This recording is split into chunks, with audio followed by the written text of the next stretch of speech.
시사 이야기. 오늘 뭐 시사 이야기는 뭐 해야 돼? 뭐 많다는 거예요, 아니면 적다는 거예요? 애매해. 애매한 거예요. 맨날 하는 그 민주당은 요새 전당대회에 누가 나온다더라. 국힘은 저 이준석 씨가 어떻게 되냐. 아니 그것보다 어. 민주당 내에서 돌고 있는 97론은 어떻게 생각하세요? 말도 안 된다고 생각하죠. 이게 한마디 해주세요. 저는 86론에 대응되는 거예요. 그러면 그런 거지. 박용진이 97이에요? 그게 90학번이잖아요. 그거 애매하지 않아요? 어. 이거 우리가 옛날에 40대 기술론은 의미가 있었어. 왜냐하면 70년대 얘기예요. 예. 70년대 40대 기술론이 의미가 있었던 건 그만큼 정치의 물갈이가 필요하다는 걸 공감대가 있었. 지금의 97론은 뭐죠? 세대 교체를 얘기하는 거. 그러니까 386, 586, 똥86이라고 하는 이 세대가 워낙 그 현재의 제도 정치인 내에서 특히 민주당에 차지하는 비중이 크거든요. 그죠. 특히 저번에 수치로 보니까 수치로 한번 비교를 해보니까 170명인가 중에 한 반 정도가 386 네.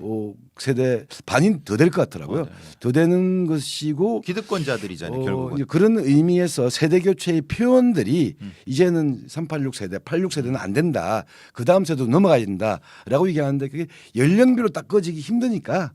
왜냐하면 그 박용진 누가 박주민 이런 선수들은 다 또 50대들이거든. 그렇죠. 저도 50대야. 강병원, 강훈식 얘네들이 다 50대야. 50대고 얘네들이 다 학생운동 그 86때 같이 했던 애들이에요. 그러니까 86인 정종군도 50대. 네. 97이라고 하는 걔들도 50대. 네. 그러니까 세대로 안 거지니까 무슨- 약간 이게 프레임을 그렇게 짜는 거죠. 그러니까요. 86이 아니다라는 의미. 그러니까 86이라고 하는 국민들로부터 이게 정치의 기득권층이라고 하는 기득권 정치인이라고 하는 그 이미지가 아닌 그 자기들의 프레이밍을 할 때 이제 97이라고 하는 건데 97이라고 차라리 50대 40대 40대 기술론 이런 말이 좀 되잖아요. 뭔가 느낌이 그렇죠. 오잖아. 그러니까 50대가 그 사회 내에서 가장 활동적인 세대이기도 하고 가장 주요한 어떤 키맨들이 주로 50대들이잖아요. 그렇죠. 그런 의미에서 아직 그런 사람들은 아닌 그러나 이제 아직 청년들은 좀 넘어선 그 세대가 나서야 된다. 이건 말이 되는데 그렇게 하려고 하니까 자기들도 다 50대니까. 그러니까요. 웃기잖아요. 약간 웃기는 이야기죠. 그러니까 이게 뭐 단순히 반 이재명이냐? 그것도 반 이재명도 아닌 것 같아. 그러니까 얘들의 정치에서 아니 차라리 이준석이는 30대잖아요. 예. 근데 지들이 50대면 30대 이준석을 그 대응 이거 뭐 이게 말이 안 돼. 되게 이상하잖아요. 그러니까 이게 또 분류를 하게 되면 흔히 말하는 86 세대 정치인들의 대부분은 80학번에서 한 85까지 그렇죠. 80년대 네. 전반 학번이에요. 대충 그래요. 우리 같은 80년대 후반 학번들은 찌그러진, 예. 약간 그 찌그러진 세대야. 그렇죠. 그리고 여기 안타까운 90년대 초반 학번도 비슷하게 찌그러진 세대야. 찌그러졌는데 예. 대충 뭐 박용진, 뭐 강훈식, 뭐 강병원 이런 애들은 그 80년대 앞 학번들한테 빌부터 갖고 정치했던 애들이란 말이에요. 그렇죠. 표현이 좀 거칠어 그렇지만 정확한 표현일 겁니다. 빌붙어서 정치했던 애들입니다. 그러니까 그러니까 뭔가 꺼지는 게 아니라 그렇죠. 동질적인 집단이라는 그렇죠. 같이 붙어 먹었던 애들이에요. 근데 박주민의 그 애도 마찬가지고. 근데 왜 자꾸 86을 그런 식으로 난도질을 해? 아니 어쨌든 뭐 내가 표현한 건데 그렇게 하는데 근데 거기서 무슨 세대론이 나오고 그러냐 이 말이에요. 그러니까 이거 국민들한테 설득이 될 만한 거를 내세워야지. 나는 그래서 더 웃기는 게 박자민이 아니고 박자민은 박자민 뭐야? 큰 소리. 우리 큰일 날 뻔했네. 박주민이나 네. 박용진은 그나마 자기 컬러가 있어. 그죠. 동의를 하든 안 하든 간에 자기 색깔과 이거 있는데 강병원이 나가지고 나는 저 사람들하고 달라 이러니까 약간 뜨악한 처지.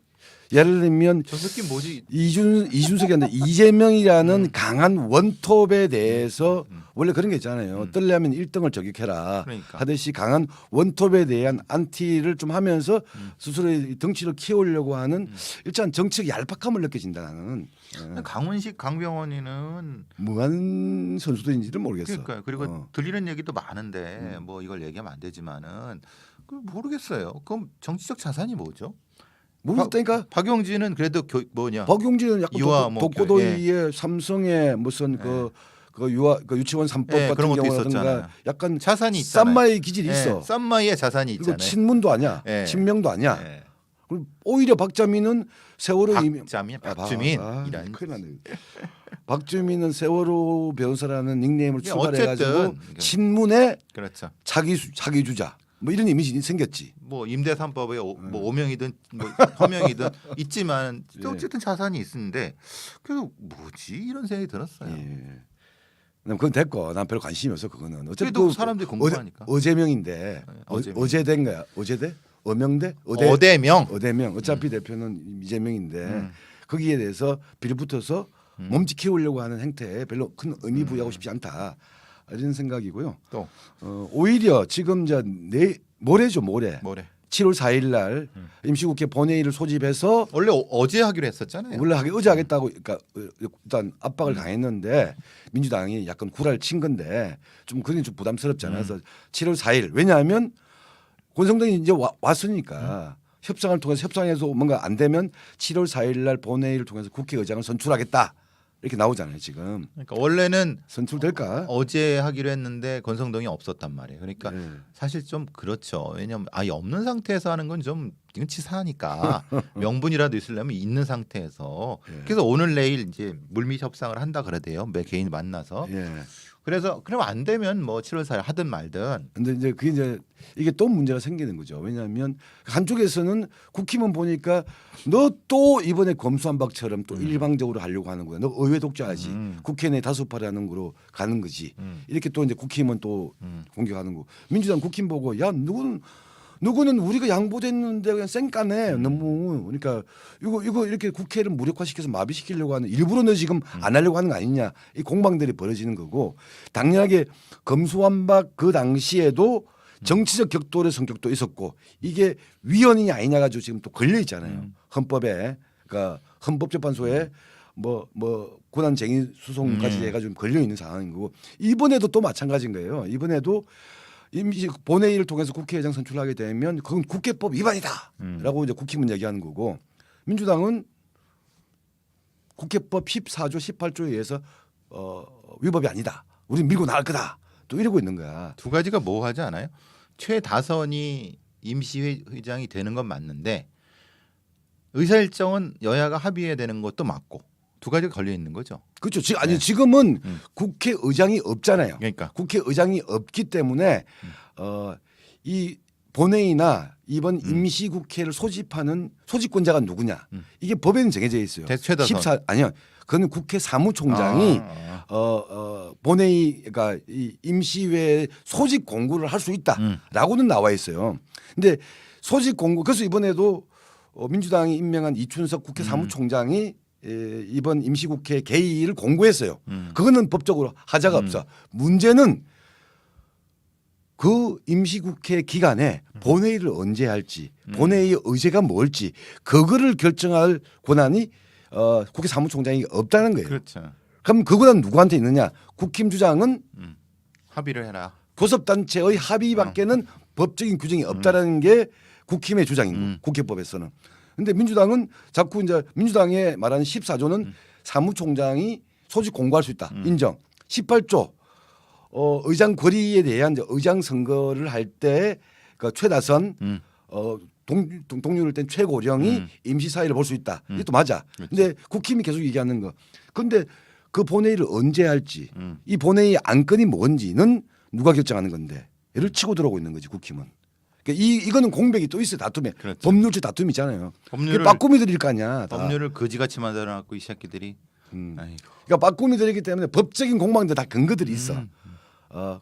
국회법 14조 15조에 의해서 위법하지 않다는 민주당이나 야 거기는 소집 공고만 있어. 본인 날짜는 없다라고 하는 민주당의 주장이나 다 맞는데 지금 이런 식으로 계속 악무한적인 반복들을 할 수 있겠냐. 둘 다 부담스럽지 않냐. 라는 의미에서 이번에도 민주당이 일반 강행하기는 좀 부담스러워하지 않을까. 그렇죠.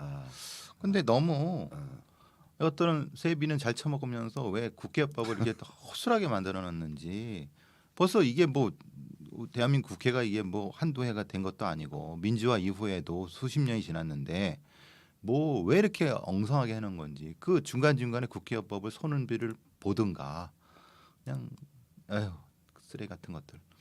왜 또 그런 식으로 얘기를 해. 근데 그거는 국회법에 야 너 밥을 먹을 때는 숟가락을 오른손으로 들고 이렇게 해서 먹고 젓가락으로 이렇게까지 규정하는 건 법이 아니에요. 그러니까 다만 그 모든 것에 대한 제일 중요한 것은 교섭단체들의 협의가 제일 중요한 규정이다라고 하는 건데 이게가 지금 빵꾸 나 있고 돼 있으니까 문제인 거고 저는 민주당이 이번에도 이렇게 일방적으로 밀고 나가는 거는 부담스러울 거다. 왜냐하면 또 법적인 근거 약한 게 있고 지금 왜냐하면 모든 걸 밀고 나가는 거는 다수당이란 지위 플러스 지금 시기에 모든 것을 대행할 수 있는 건 국회 사무총장이거든. 사무총장은 또 자기들이 임명한 사람이야. 이런 데 대한 부담이 있을 거고 또 하나는 국힘도 아니 권성동 지는 이 사람은 무슨 지난번 검수완박 때도 사고 치다면 또 이번에도 출장 가고 물론 출장이라는 게 예고돼 있었던 거지만 이런 문제에 대해서 집권 여당의 책임자로서 어쨌든 뭔가를 수습하려고 하는 노력 제스처 이게 안 보이고 약간 이걸 뭐라고 하죠? 그러니까 놔두고 있다.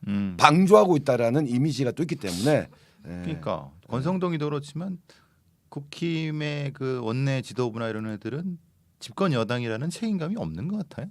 이게 약간 어차피 검수완박 해가지고 검수완박 밀어붙여가지고 지방선거 때 약간 뭐 이게 뭐라고 하죠? 그 이득을 챙겼잖아. 반사 이득을 챙겼죠. 그러니까 민주당이 날뛰어봤자 어차피 잘 안 갈 거다 지지율이 이런 거를 노리고 있는 거 아닌가라는. 아니 근데 지금은 그 지지율이 말하자면 선거가 2년 한참 뒤잖아요. 예. 지금 그 지지율이 의미가 있나요? 그러니까 지금은 집권 여당으로서 집권 여당의 원내대표고 원내 지도부로서 지금 국정을 뒷받침하기 위해서는 당연히 개원을 해야 되는 게 맞는데 예. 그거에 대한 책임감 있나? 왜 이러는지 모르겠네. 이게 야당이야 뭐 그래 어차피 그런 애들이니까. 그러니까 문제가 있는 거죠. 그러니까 지난번에도 저는 그 얘기를 했는데 합의를 했잖아. 국회의장은 민주당이 하고 법사위원장은 근데 자꾸 민주당이 법사위원장을 통 큰 양보를 했는데 이런 구란 좀 치지 말라고. 심지어는 기억나시나요? 2020년 총선 4.15 총선 이후에 원 구성할 때 민주당이 무슨 주장까지 했었냐면 야 우리도 이제 국회 상임위 몇 대 몇 나누지 말고 그냥 의회 다수당이 모든 상임위를 다 가지는 미국식으로 한번 가보자. 이런 말을 해가지고 난리가 나가지고 법사위원장을 누가 먹을 것인지를 둘러싼 갈등들이 있었잖아요. 전 거기 또렷하게 그게 윤호중 당시 원내대표가 한 이야기야. 그 무슨 통 큰 양보나 이런 얘기 하지 말고 국회의장은 다수당 민주당, 법사위원장은 국힘 이렇게 정리하고 나머지 쟁점들 사개특위니 이런 것들은 원 구성을 정상화시킨 이후에 협상을 과정을 통해서 해라. 죽이 되든 밥이 되든 의회주의의 특징은 여야 특히 교섭단체들의 협의에 제일 중요한 가치를 두고 있는 거다. 이런 이야기를 좀 하고 싶습니다. 네. 저는 정치하려고. 네. 저 누구야 저기 박홍건이하고 저기 권성동이하고 이것들은 밥값은 좀 해야 될 거 밥값은 민폐 국회는 안 돼야 될 거 아니에요. 네. 또 요즘 뭐 어떻게 됐나요? 이준석이는 뭐 징계를 해는 거예요, 마는 거예요? 다음 주잖아. 근데 네. 또 하겠지. 어제 보니까 김성진인가 박성진인가 그 접대했다고 하는 애. 김성진인 것 같은데 김성진인가? 뭐 20차례 였자고 그런 것 같은데. 그러니까 걔가 조사받고 나와갖고 경찰 조사받고 나와서 변호사를 통해서 그 조사 받은 내용을 다 까발려갖고 이게 나는 이걸 느껴요. 성범죄가 성범죄가 드러난 유형이 약간 민주당과 국힘이 약간 달라요. 민주당은 일단 이게 뭔가 피해자가 나타나요. 피해자가 물론 내부적으로 얘기하든 대사회적으로 얘기하든 피해자가 이렇게 등장해서 뭔가 벌어지는 유형. 폭로를 하고 뭐 이런 거. 그러니까 이거는 팩트 관계에 대해서 약간의 무슨 약간의 그 과장 이건 있겠지만 팩트 관계 자체가 달라지진 않거든요. 그렇지. 달라지진 않는데 이제 이런 유형들이고 국힘은 이것들은 보면 다 보면 성상납이든 어디 가서 하여튼 이상한 짓 했는데 이거는 피해자 개념보다는 이런 부도덕한 행위에 연루되었다 안 되었다 그렇죠. 그렇게 되는 이거를 이제 고발하게 되는 거야. 이건 피해자와 가해자의 개념이 아니라 약간 뭐라고 하지 이건 꼰지르고 폭로하는 거야. 그러니까 폭로에 대해서는 사실관계 다툼이 벌어지죠. 고자질. 그러니까 가해자와 피해자의 관계에 대해서는 그 피해 정도, 범죄 정도를 둘러싸고 약간의 양상 차이는 있겠지만 팩트가 달라지지 않거든요. 근데 여기는 일단 지르고 보는 거야. 그러니까 그게 이제 이준석이 버티게 하는 네. 항목이고. 이준석이 근데 이제 처음 뭐라고 하나? 예. 맞나? 그러니까 이제 그러니까 전체적으로 그 네. 김성진이 얘기하는 거 보면은 김성진 맞죠? 박성진인가? 김성진 같은데 네. 박성민이고 박성민. 비서실장 박성민 헷갈려. 사태- 그러니까 뭔가 거기서 뭐 일이 있었던 건 맞은 것 같아.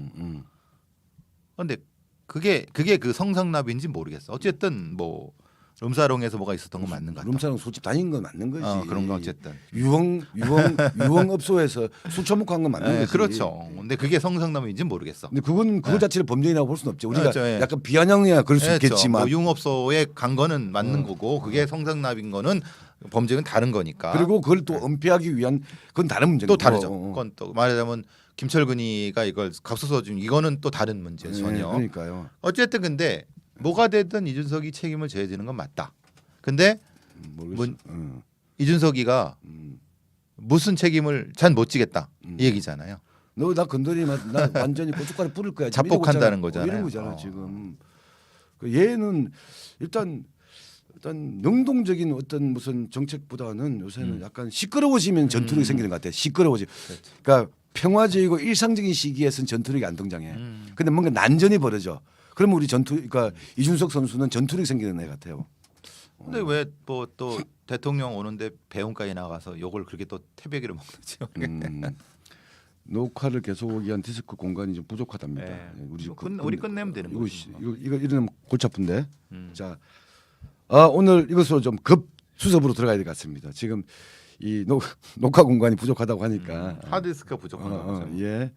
자, 원래는 윤석열 집행부, 윤석열 행정부의 지지율 떨어진 이유 이것에 대한 김종인의 경고 그리고 김종인하고는 성격은 다른데 심평 변호사라고 하는 사람이 약간 뭐 그렇게 비관적으로 또는 위기적으로 볼 문제도 아니다라고 하는 이야기도 한번 하고 싶었는데 7월 7일 그 국민의힘 윤리심판원인가 윤리위원회에서의 결정이 나오면 또 한번 짚어봐야겠죠 우리가. 예.